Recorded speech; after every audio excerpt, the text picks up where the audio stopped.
I messed up big time. I really shouldn't have thrown that steak. So last night, my wife's boss from her brand new job invited us over for dinner. On the drive over, my wife reiterated many times to me just how important it was to make a good impression.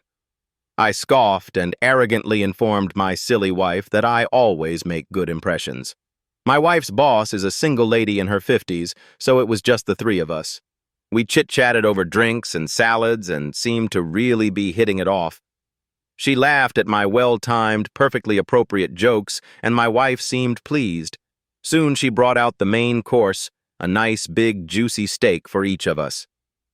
As I began to cut into my steak, I was discouraged to discover how undercooked this steak was. Now, I've had my fair share of rare steak. I prefer medium, but I can handle rare. This was several minutes on a hot grill short of rare. I probably could have resuscitated the cow had I tried. Instead, I sat there fidgeting with my knife and fork, worrying about how I was going to get away with not eating this steak. Claim veganism? No, I'd already feigned great enthusiasm upon seeing the steak. Just then, our hostess excused herself to the kitchen to take care of some dessert preparations. As I looked across the fancy dining room table at the open window of this third-story apartment, a cartoon light bulb appeared over my head. I knew I had to be decisive, realizing that she could return at any moment. I committed. I grabbed the steak with my hand, gently shook off the juice, and executed a perfect throw right through the center of the open window. Here's the big-time fuck-up. The window wasn't open. It was the cleanest fricking window you've ever seen in your life.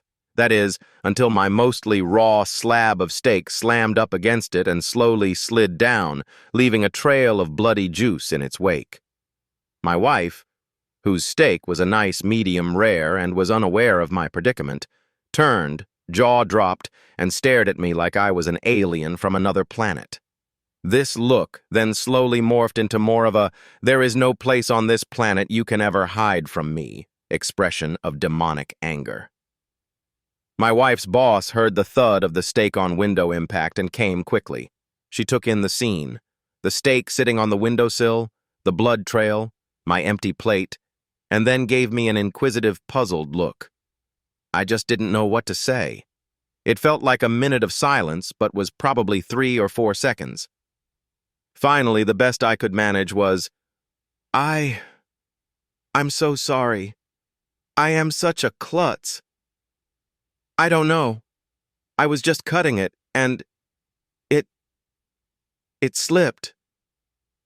Just ask my wife, I really am a klutz. Right, honey? No help coming from that direction. I will clean this up. I can't believe this. I am so sorry, etc., etc. Both women continued to stare at me like I had escaped from the loony bin as I smeared the blood around the window with my cloth napkin, dusted off the steak, and continued to mutter my incoherent explanation. I knew no one was buying the story. I knew what I had to do. I sheepishly returned to my seat and proceeded to eat every bite of that disgusting, cold, chewy, bloody, raw steak. I remained pretty quiet the rest of the evening. My wife's only 2 words to me since the incident are, "I'm fine."